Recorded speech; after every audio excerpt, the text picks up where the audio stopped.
Good evening. It's 6 o'clock on Saturday, the 20th of May 2017. Welcome and thank you for joining us tonight for the English edition of Aura News, where we bring you today's top stories translated into English every weeknight. Prime Minister Edi Rama held a meeting today with some farmers from Koçijançiç, testifying that the socialist government has done a lot for agriculture, though adding his awareness that much more still needs to be done. The Prime Minister asked the farmers to vote for the Socialist Party in order to continue with the policies that come to the aid of agriculture. The Prime Minister said that a lot has been achieved during his mandate, even though the government's work was focused on fulfilling shortcomings. Commenting on the political situation, the Prime Minister proclaimed the Democratic Party has entered elections, though it poses a serious threat due to its absence of vision. A race is a race and everyone wants to be first. The Socialist Movement for Integration wants to be first, the Democratic Party wants to be first. We are first, but we will still fight hard to receive 71 seats in the upcoming election. We gave the Democrats the opportunity to participate in elections. Now it is up to them to work to achieve the votes. Reacting to the Prime Minister's statement, the Democratic Party retorted that Edi Rama is lying and that he has done nothing for agriculture, claiming that the prices of both oil and agricultural products have each increased by 30%. The DP's claims continued to include an accusation that 70% of the budget for agriculture was received only by the Prime Minister's friends.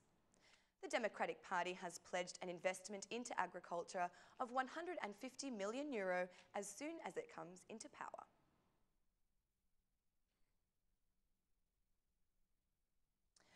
The spokeswoman for the EU Foreign Affairs and Security Policy, Koçijançiç, has commented on the crises in both Albania and Macedonia, observing the solutions to be a result of hard work. I don't believe it's a case of a miracle, but a case of hard work and political will. When talking about the Western Balkans, as you know, it's a region that has an EU perspective, where the EU has been engaged. As you have seen previously, we reacted to the developments and will continue to provide support to both countries and the region as a whole, declared Koçijançiç, reiterating the European Union's commitment to the Balkan countries and especially Albania as a candidate country. She added that the European Union does not support boycotting as a solution and that the EU has urged the parties to participate in the democratic process of elections. The EU spokeswoman also mentioned the invitation sent to the Balkan country leaders by the EU High Representative Federica Mogherini for a non-official meeting to discuss the developments in the Balkans and find out ways to progress further. The High Representative of the European Union for Foreign Affairs and Security Policy has invited the 6 Prime Ministers of the countries in the Western Balkans to an informal dinner next week on the 24th of May in Brussels, during which talks will be held about all current happenings in the Western Balkans and how to continue onwards, said Koçijançiç, adding that the invitations have been sent to the Prime Ministers and the names of the participants will be confirmed shortly before the visit.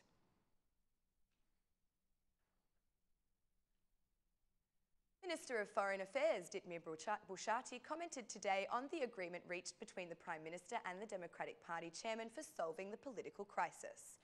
Speaking from Shkodra, where he participated at the competition Colours of Albania, the Minister of Foreign Affairs said that the agreement is a good omen for the country and that it paves the way for succession into the European Union. The Minister has made mention on numerous occasions that he considers a lot of time to have been wasted regarding progress towards EU membership. In his speech, the Foreign Minister declared the Albanian people have been waiting for the implementation of vetting laws and the internationals have made significant investment. The agreement provides for the implementation of vetting laws as well as ensuring the holding of elections in accordance with the Constitution. It offers a guarantee that a positive climate will be created for the electoral process.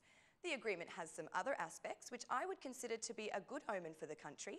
I am talking about what is coming after June 25, when Albania sits at the negotiation table to discuss EU membership. There are some reforms which, in one way or another, will require the contribution of both main parties in the country.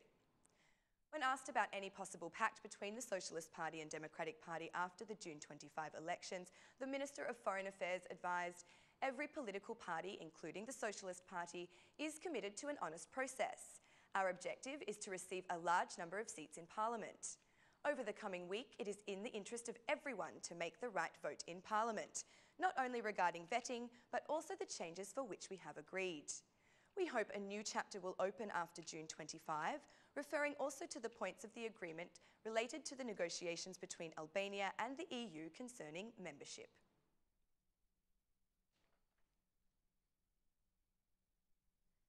The director of the Legalizations agency, Artan Lame, and the Socialist MP Pandeli Majko have responded today to the agreement reached between the Prime Minister and the DP chairman to solve the political crisis. According to the agreement reached by the parties, the director of the Legalizations agency is to be removed and a provisional director appointed. However, according to Lame, the DP chairman wants the post in hopes to receive additional votes.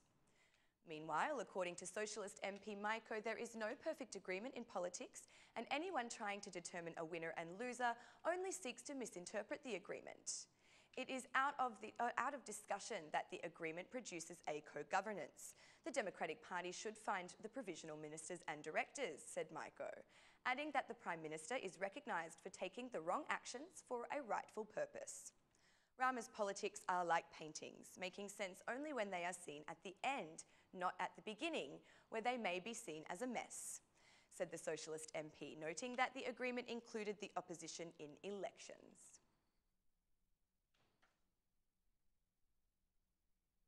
Tirana's Mufti Uli Gura has called on the country's Muslim believers and citizens to vote on June 25, despite the fact that this day coincides with the al-Fitr holiday. The election campaign also coincides with the month of Ramadan and the 30 days of fasting for Muslim believers. For this reason, Tirana's Mufti additionally called on all politicians to be careful and prudent in the messages they convey to citizens. The reaction of the Mufti of Tirana comes after observations of negative attitudes by Muslim believers and imams who have asked for elections not to be held on Eid al-Fitr Day. The Mufti clarified his position and requested all those who fast and celebrate Eid al-Fitr to focus on the importance of the constitutional right to elect the party that will lead the country for the next 4 years. The Socialist Movement for Integration is focusing its campaign towards the youth. During a meeting held with some young people of Administrative Unit Number 5, the chairman of the Socialist Movement for Integration, Vasili, declared that the SMI's mission includes improving youth employment. The first point of our program is the employment of the young people, as the youth will be the focus of our work. For the first time, we have a program that reduces youth unemployment from 30% to 15%, said Vasili. The former SMI chairman and president-elect Ilir Meta declared that better chances offered to the youth ensure a better future. The youth needs more chances because we cannot have a better Albania without a motivated youth, without creating the conditions for a better education, or without creating the conditions for the youth to consider their future to be in Albania, said Mr. Meta. The Minister of Integration, Clyda Jorsha, also participated at the meeting, declaring that this time the youth have their voice in the Albanian Parliament. And that's all for our English edition this evening. Please join us again Monday through Saturday at 6 p.m. for your local news in English. My name is Alexandra, and on behalf of Aura News, thank you and good night.